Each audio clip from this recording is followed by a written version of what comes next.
2023년 5월 15일 중국 공안에 체포된 손준호 선수의 소식이 들려왔습니다.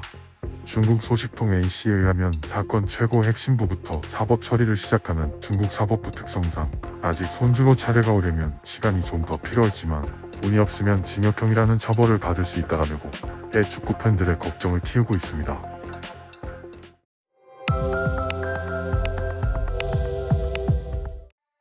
여러분의 관심으로 영상을 제작하고 있는 로컬 튜브입니다. 영상 시청 전 구독과 좋아요 눌러주시면 정말 감사하겠습니다. 대한민국 축구 국가대표팀 선수였던 손준호의 행방이 중국 현지로부터 나왔습니다. 중국에서 수감 생활을 하던 한 사람으로부터 손준호에 대한 이야기를 들을 수 있던 건데요. 김 씨는 2023년 12월 8일 중국 교도소에서 석방된 뒤 21일 동안 구류소에 추가로 수감돼 있다가 한국으로 돌아왔다고 본인을 소개한 뒤 수감 생활 막바지 교도소에서 손준호 행방과 관련한 소문을 들었다고 귀띔했습니다. 당시 직접 손준호를 본 것은 아니지만 중국 경찰에 손준호가 지금 어디 있느냐고 물어보자 진저우에 있는 루젠두이에 손준호가 있다라는 대답을 해준 사실이 알려지면서 더욱 구체화됐다는 후문입니다. 루젠두이를 한자 도금으로 풀이하면 입감대입니다. 국내에선 다소 생소한 개념인데요. 또 다른 중국 감옥 수감 경험자는 중국 감옥은 군대 조직체계처럼 운영된다면서 수감자들이 교도소 내 특정 대대에 배치돼 생활을 하고 교도소로 수감되기 전에 신병교육대대 같은 곳에서 교육을 받는다고 했습니다. 그는 입감대는 중국 수감자들이 교도소로 가기 전 거치는 신병교육대 같은 곳이라면서 이곳에선 감옥 생활과 관련한 각종 교육을 받는다고 했습니다. 중국 한 소식통은 손준호를 둘러싼 소문과 관련해 고개를 갸웃거렸다는데요.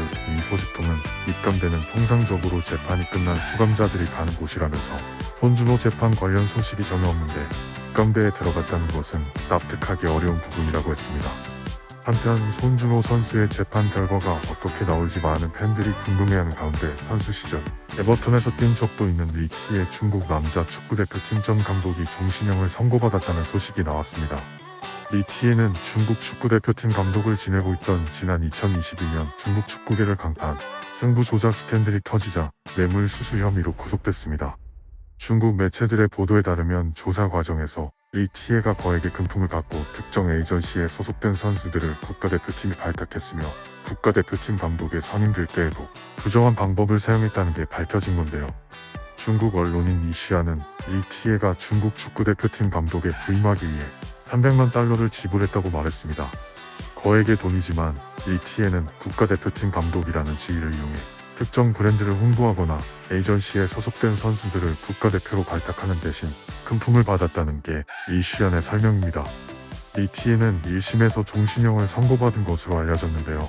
이 판결에 만족하지 않아 항소를 제기한 상태라고 합니다. 미국 가공작인원 수뢰죄 혐의로 체포된 손준호의 재판이 나오지 않은 지금 리티의 형량을 보면서 조금은 재판 결과를 예측을 할 수 있다고 하는데요. 중국 소식통 A씨에 의하면 사건 최고 핵심부부터 사법 처리를 시작하는 중국 사법부 특성상 아직 손준호 차례가 오려면 시간이 좀 더 필요하지만 운이 없으면 징역형이라는 처벌을 받을 수 있다라며 축구 팬들의 걱정을 키우고 있습니다. 실제로 손준호가 이런 뇌물 사건에 연루가 된 건 에이전트 때문인데요. 중국 소우닷컴은 손준호의 중국 현지 에이전트가 2가지 혐의로 기소되어 체포됐다며 손준호의 에이전트 체포는 사건 조사에 새로운 의미를 부여한다 말했습니다. 중국 슈퍼리그 에이전트는 감독과 결탁해 선수 이적료와 급여를 올려 더 높은 수수료를 받고 감독은 막대한 이익을 얻는데 그것은 공공연한 비밀이었다. 손준호의 에이전트가 체포된 것은 그것과 관련이 있을 것이라고 전했습니다. 또한 손준호의 에이전트는 징역 10년형을 선고받을 수 있다. 손준호를 영입한 에이전트의 체포로 손준호와 산둥 타이산도 매우 불리한 상황에 처해 있다고 했습니다. 해당 에이전트는 혐의가 확인되면 3년에서 10년의 징역형에 처해질 것이라고 덧붙였습니다. 손준호의 산둥 타이산 이적에 큰 역할을 했던 중국인 현지 에이전트는 산둥 타이산의 하오웨이 전 감독과 친분이 두터운 것으로 알려졌습니다. 해당 에이전트는 손준호뿐만 아니라 중국 슈퍼리그에서 활약 중인 다수의 외국인 선수 영입에 관여한 것으로 알려져 있는데요. 중국 슈퍼리그에서의 영향력도 큰 인물인 것으로 전해졌습니다. 소우닷컴은 산둥 타이산은 그들이 믿었던 유명한 에이전트가 결국 클럽에 큰 문제가 될 것이라고 상상하지 못했을 것이라고 언급했습니다. 그리고 이 언론에서는 손준호의 에이전트 재판이 먼저 이루어질 것으로 보이는 가운데 에이전트가 5년 이상의 징역을 받게 되면 손준호 또한 징역형을 받을 수 있다고 현지 사법부 관계자가 말을 했다고 전했습니다. 대한축구협회는 지난 1일 전한진 경영본부장과 변호사를 중국에 파견했지만 별다른 소득을 얻지 못했습니다. 현재 손준호가 중국에 억류된 지 1년이 가까워지는 가운데 아무런 소식이 들리지 않아 걱정인데 잘 해결이 돼서 대한민국 품에 다시 돌아왔으면 좋겠습니다. 오늘 준비한 이야기는 여기까지입니다. 영상이 재미있으셨다면 구독, 좋아요 부탁드립니다.